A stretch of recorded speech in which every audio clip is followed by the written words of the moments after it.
help you, Agent Kuyan. I like cops. I would have liked to have been a Fed myself, but my CP always... Verbal, you're not telling us everything. You've seen the lineup, you remember the twist. But there's a reason The Usual Suspects still messes with your head. And tell me every last detail. 30 years later, beneath the slick dialogue and iconic performances are moments most fans never truly noticed. Until now, Kevin Spacey has finally spoken out, and what he confirms will make you rethink everything. What it is to, for a little while, not only take on someone's clothes and shoes, but take on their ideas. From strange accents and missed confessions to a prop that silently gives it all away, this story runs deeper than you thought. Ready to question what you missed? Here are 20 details hidden in plain sight. Which one changes the way you see it? A flash of the real Soze. Amid The Usual Suspects' iconic final montage, where all the puzzle pieces start falling into place, director Bryan Singer slips in a subliminal visual clue that often escapes notice on first viewing. During the flashback showing Dean Keaton's execution, the film inserts a barely perceptible shot. Just 2 frames in which verbal Kint is clearly visible as Kaiser Soze pulling the trigger. The moment is so brief, it registers almost subconsciously, yet it stands as one of the film's boldest and most revealing choices. The micro-moment is not by chance. It was a bold, calculated stylistic cue to reward the most observant viewers. At a sudden point, after providing almost all the answers in the spoken dialogue, Singer gives you one last chance to draw your own conclusions just seconds before he lays it all out for you.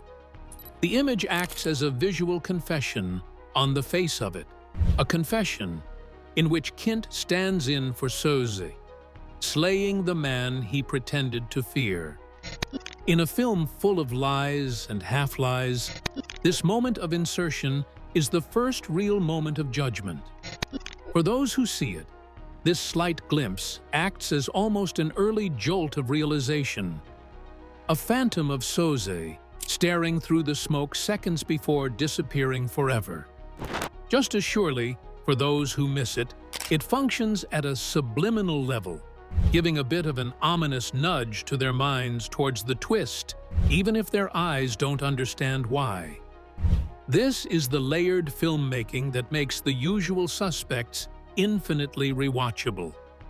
If you think that was subtle genius, get ready. This next one speaks volumes. Soze's name speaks for itself. Sometimes, the biggest clues are hiding in the name itself. In The Usual Suspects, the name Kaiser Soze is mentioned repeatedly with an air of mystery and foreign danger. But for Turkish-speaking viewers, the secret may have been spoiled early. That's because Soze stems from the Turkish idiom Soze bomak, which means to talk too much and create confusion, a perfect linguistic description of verbal Kint. It's not just a cool-sounding villain name. It's a subtle, intentional clue planted in plain sight. This pun directly corresponds to the film's very heart of deception. Verbal Kint, as his name suggests, uses storytelling as his greatest weapon, weaving an intricate fantasy from nothing but the mere facts and a lot of instant improvisation.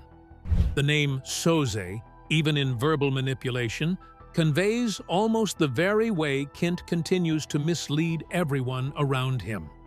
This linguistic connection reinforces the twist in a manner that most audiences, especially non-Turkish speakers, will not even begin to recognize until long after the credits roll. This multi-layered use of language reveals how meticulously The Usual Suspects was written. By embedding a clue within the villain's name, Macquarie and Singer left a bold breadcrumb path that only a few should catch. This is a detail that changes a witty twist into a masterclass in foreshadowing, thus proving once again that in a film filled with lies, the truth was there all along, buried within the words.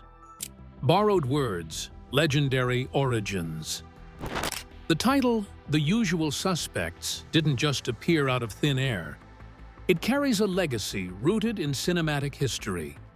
The phrase was famously popularized in the 1942 classic Casablanca, delivered during a pivotal moment when Captain Renault commands, "Round up the usual suspects." Since then, the line became a cultural shorthand for scapegoating and institutional deflection, making it a fitting reference point for a film centered on lies, misdirection, and unreliable narration. This phrase was not actually lifted straight from the film by screenwriter Christopher McQuarrie. Instead, it found him in one issue of Spy magazine, where it served as the name of a recurring satiric column and was in turn inspired by Casablanca. So, the slightly second-hand discovery infused it with a modern, self-aware edge, one echoed as much from pop sensibilities as from the film's own layered, referential tone. It's borrowed meaning and borrowed phrase, a perfect fit for a tale that's all about dissembling and created self.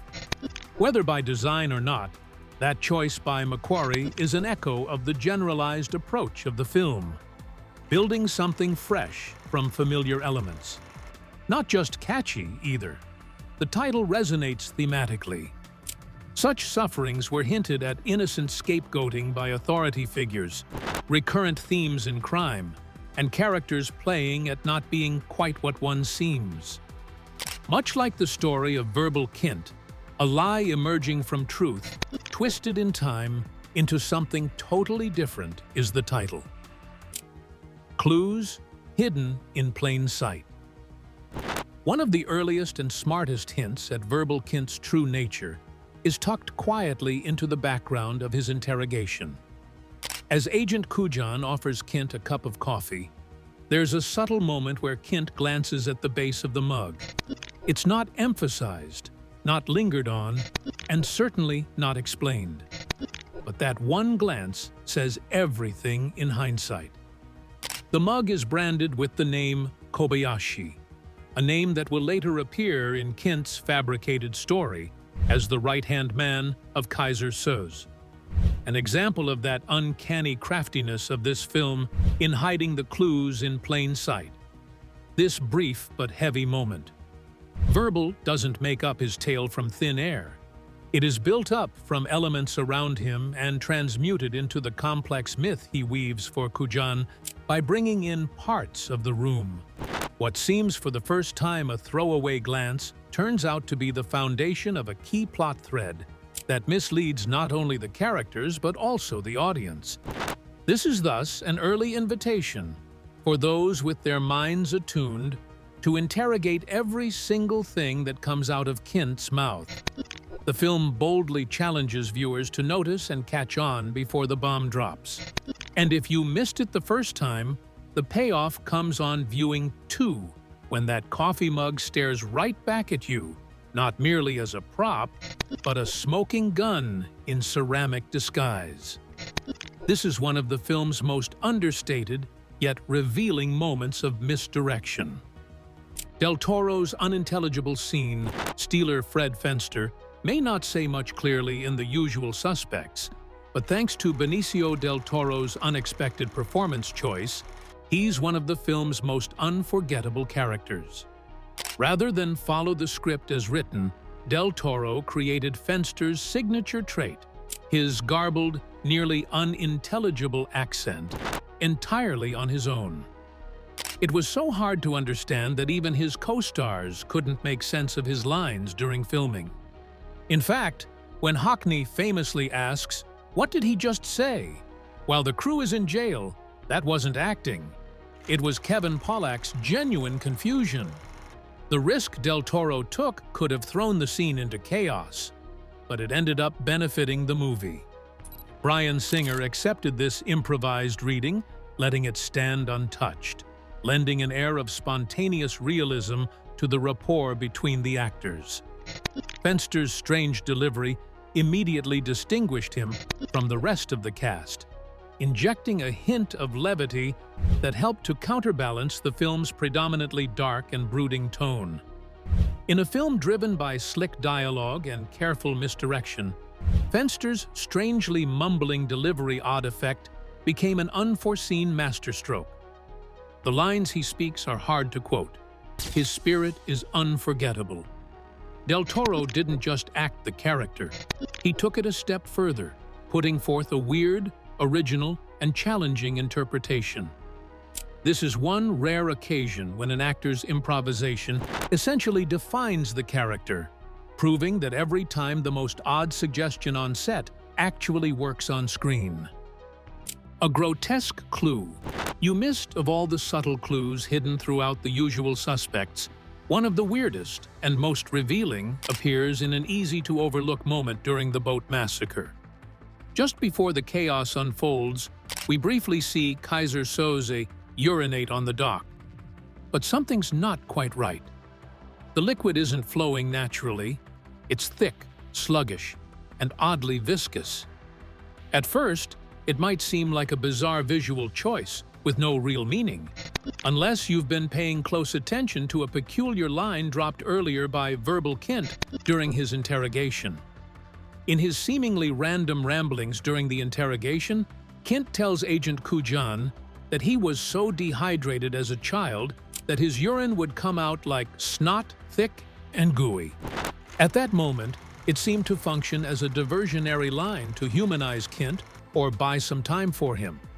Yet this grotesque and oddly specific detail has a direct connection to what we would later see on the ship, pretty much suggesting that there is a connection between Soze and Kint, and that they are the same.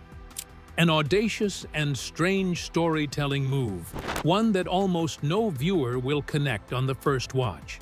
Yet it conforms to the very nature of the film, whose style demands that it hide outrageous truth in plain sight.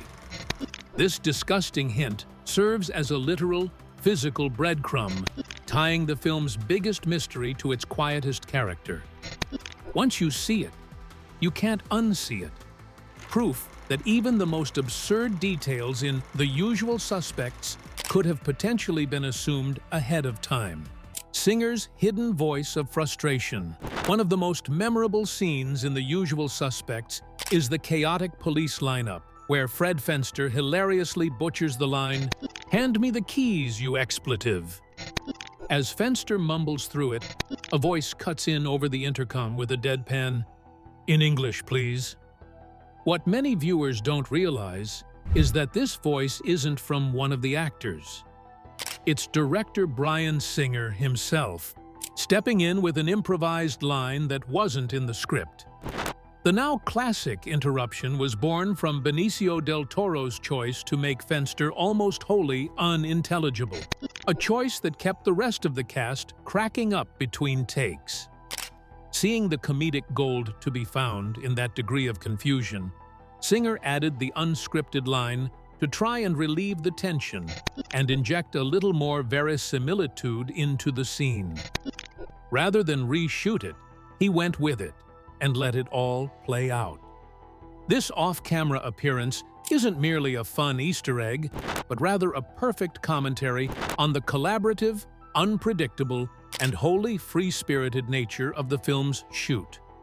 Singer's hands-on approach helped save what might have been a blunder into one of the film's most memorable lines. His on-the-spot addition may be overlooked, but speaks profoundly of the improvisational spirit and latitude that, more than anything else, made The Usual Suspects the cult classic that it is. A cigarette flick gone wrong. One unexpectedly real moment in The Usual Suspects comes during a tense confrontation with Redfoot, the shady Los Angeles fence who connects the crew with the mysterious Kobayashi.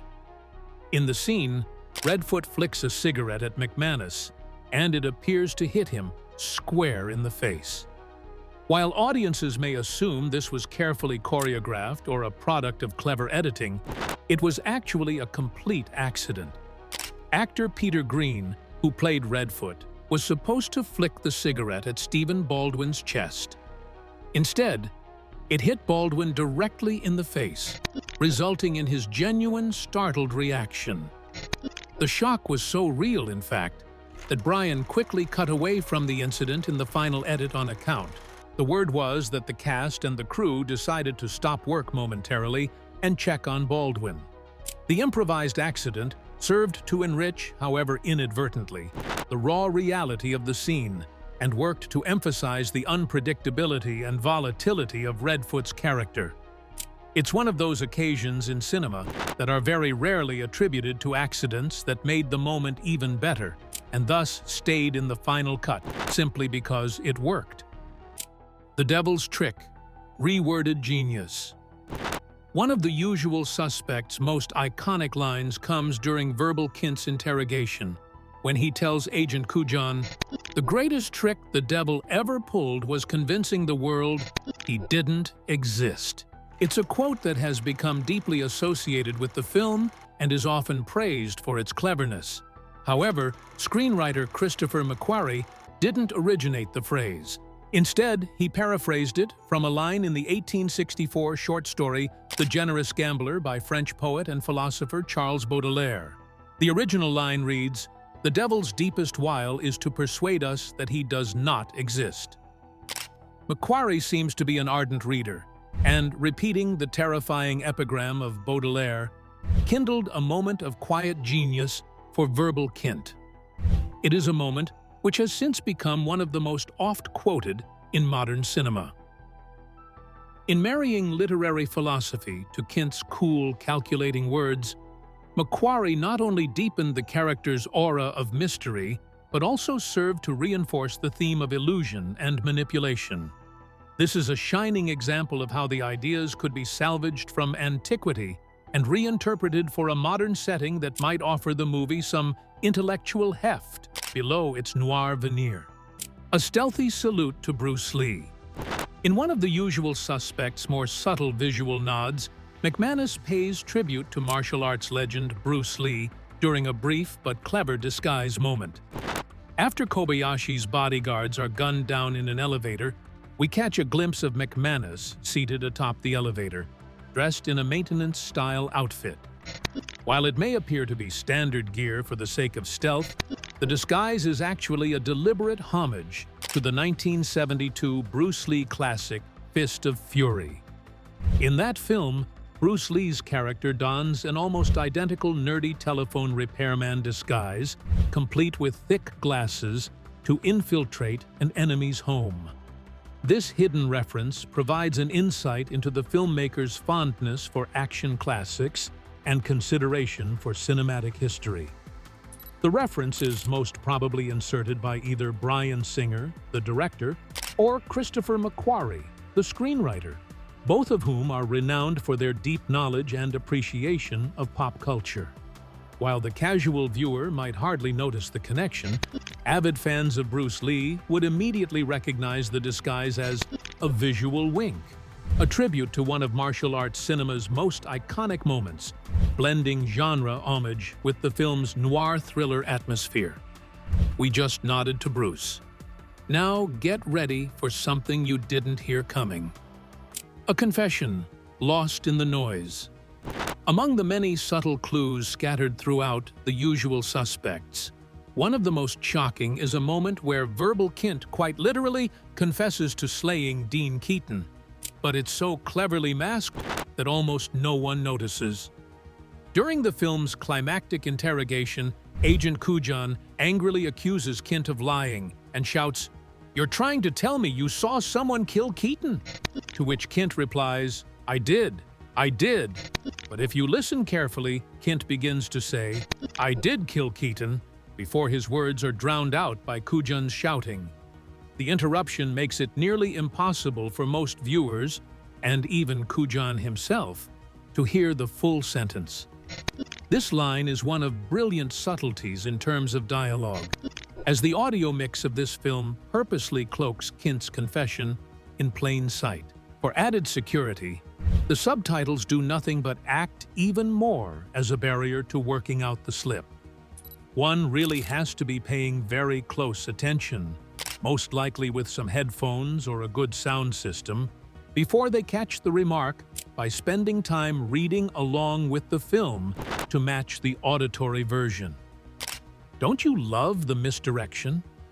It represents the movie's overarching theme of manipulation, where Kint appears to be the helpless one, but in actuality is the one pulling all the strings. There is even more indication in that, as Kujan is too caught up with his own set of assumptions to stop and question the slip. And here is another perfect example of how the film uses chaos and volume in order to bury truths in plain earshot. Guilt revealed in resting posture.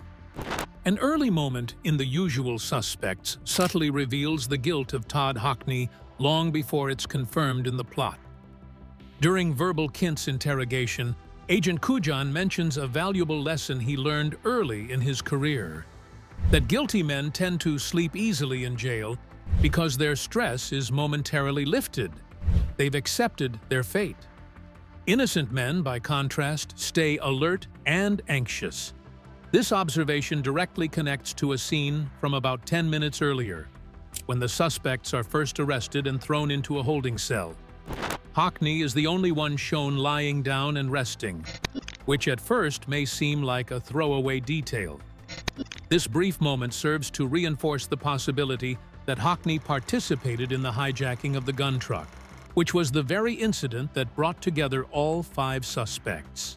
His posture shows a calm and easygoing demeanor, contradicting the theory proposed by Agent Kujan on guilt, that those who are guilty tend to be relaxed, while the innocent stay restless. This is a silent visual indication that weighs in much more profoundly on a second viewing. Like many other brilliant details in this film, it reflects the level of layered storylines and sharp psychological insight that would reward those viewers truly paying attention. Esposito's hidden role one, surprising detail that often goes unnoticed in The Usual Suspects, is the appearance of Giancarlo Esposito in a supporting role.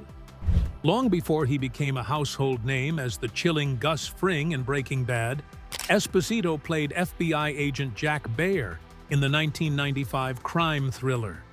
Though he wasn't an unknown actor at the time, his career was largely built on smaller character roles, making his presence easy to miss for those unfamiliar with his earlier work. His slick, composed demeanor in the film adds a layer of professionalism and contrast to the chaos surrounding the main suspects. Nowadays, when attending the film again, viewers often catch sight suddenly of the younger Esposito in a role that couldn't be further from those hot ones he later perfected. It does not have a central role in the plot, but it speaks volumes about the film's casting, even for such minor characters. Viewing a young Esposito in this very early appearance is a nifty piece of trivia for fans, and a further reminder of how The Usual Suspects was instrumental in bringing a crop of actors to wider attention. Clues hidden in Kint's pockets. At the end of The Usual Suspects, just before verbal Kint walks free from the police station, a seemingly routine moment offers a major clue to his true identity. As he's released on bail, the officer returns his personal possessions: a gold watch, a gold cigarette lighter, and a pack of cigarettes. To most viewers, these items appear ordinary. However, if you look closely at the film's opening sequence, where Kaiser Soze is seen on the ship just before it explodes, he is wearing or using all 3 of these exact items. Even without considering the cigarettes, there are very few people likely to carry both a gold watch and a gold lighter, making this connection a significant visual hint. This detail, laid before one like a rug in plain sight, is yet another instance of the film rewarding its audiences for their close observance. It strengthens the argument that verbal Kint and Kaiser Soze are one and the same, and that the character of an innocent, nervous storyteller is merely a mask. The return of such belongings is not merely a legal procedure, but a symbolic restoration of the real Soze's identity, who walks back into society unbeknownst. It is a final quiet instruction that rounds off the elaborate facade as the grand reveal touches down. The mastermind steps into frame. While Christopher McQuarrie may not have been a household name when The Usual Suspects hit theaters in 1995, his creative presence looms large, not just as the film's Oscar-winning screenwriter, but also as a background actor. Near the film's climax, during Agent Kujan's frantic dash out of the police station, Macquarie makes a low-key on-screen appearance. He's dressed as a police officer, standing outside and speaking with two men. The moment is quick, but his unmistakable glance toward the camera adds a subtle, almost playful layer to an already chaotic scene. Having been recognized today in the recent past for his considerable directing capacity in The Mission: Impossible franchise, this cameo would now read differently for fans who see the film. What was once an anonymous appearance becomes a fun Easter egg, especially considering the role he played in constructing the film's legendary twist. Also gives the scene a slight meta layer, with the writer being slightly like Kaiser Soze, watching the happenings unfold, fully privy to the realities of the situation, while characters and first-time viewers remain clueless. The lie behind the ropes. In one of the usual suspects' final flashbacks, Verbal Kint recounts the fiery boat massacre, describing how he watched the events unfold from behind a pile of ropes on the dock. According to his version, he witnessed the assassin shoot Dean Keaton and then set the ship ablaze. However, director Bryan Singer shot the scene in a very specific way to cast doubt on Kint's story. As Kint approaches the ropes, the camera shows him disappearing behind a stack of tires, not the ropes themselves. Then, when the shot tightens in on the ropes, through which he supposedly watched everything unfold, his face is nowhere to be seen. That was not a continuity error, but rather a deliberate intention on Singer's part to expose Verbal's deception visually. Singer, in fact, instructed Spacey to stop moving entirely once he reached the tires, ensuring the camera would visualize nothing behind the ropes, because no one was actually there. Subtle, yet strong visual storytelling. This verifies that Kint's narrative is made up and is just another manipulation. This moment encapsulates the theme of the film: how easy it is to take in a lie when the storyteller controls the frame. Dressed to deceive on the spot. Kaiser Soze's memorable appearance at the end of The Usual Suspects, complete with a long black trench coat and hat, feels so iconic that it seems like part of a deliberately crafted persona. However, the film reveals that this distinctive outfit wasn't something Verbal Kint brought with him. In fact, the clothes were appropriated from a victim. In an earlier scene, if you look closely, the same coat and hat can be seen hanging in the room of a man whom Soze later slays just before taking out Dean Keaton. This small but telling detail shows that the look was improvised rather than premeditated, adding to Soze's resourceful and calculated nature. It is this silent minute when the visuals of The Usual Suspects tell a very strong story in themselves, and also unsettle the notion that Kint had planned his exit in advance down to the minutiae. He changed his look on the fly. But by borrowing clothes from someone who would no longer need them, Soze not only further obscured his identity, but also left behind a resonant final image for both his characters and the audience. It's a pretty trickster, but completely in line with the mythologizing that constitutes the character. The smile that says it all. Midway through The Usual Suspects, there's a subtle but telling moment that takes on entirely new meaning once the film's twist is revealed. During Verbal Kint's interrogation, Agent Kujan suggests that Kint is protecting someone else, specifically Dean Keaton, whom he believes to be the true mastermind behind everything. As Kujan makes this accusation, the camera lingers on Kint's face, capturing a faint smirk that quickly fades before Kujan can notice it. On a first viewing, the smile might seem like a reaction to Kujan's incorrect theory, but in hindsight, it's a calculated expression from someone who knows he's in complete control of the conversation. This particular moment is pure mastery in direction and acting. Director Bryan Singer painstakingly turns the camera to capture the innocence of Kints' amusement, while Kevin Spacey plays the shift with restrained precision. This just proves how well he is controlling his persona, since Kint actually suppresses the smirk right before Kujan walks back around to face him. That little, easy-to-miss smile is probably the biggest visual clue in the entire movie. Evidence that Kint is not just spinning a tale, but actually relishing how deeply he is fooling his accuser's gaze. Death in the order of envelopes.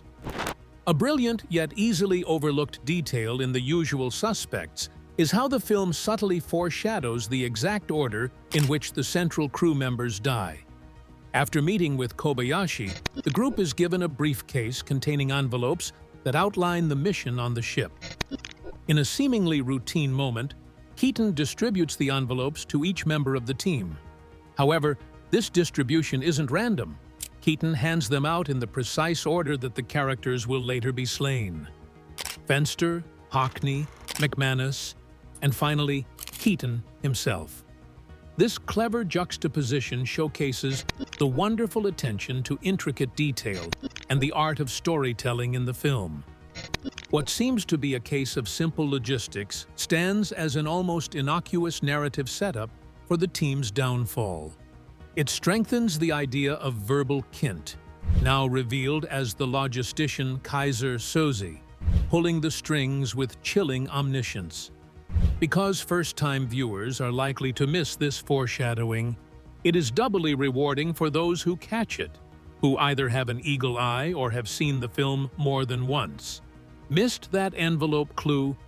You'll want to pay even closer attention now. A Turkish tell in his fingers.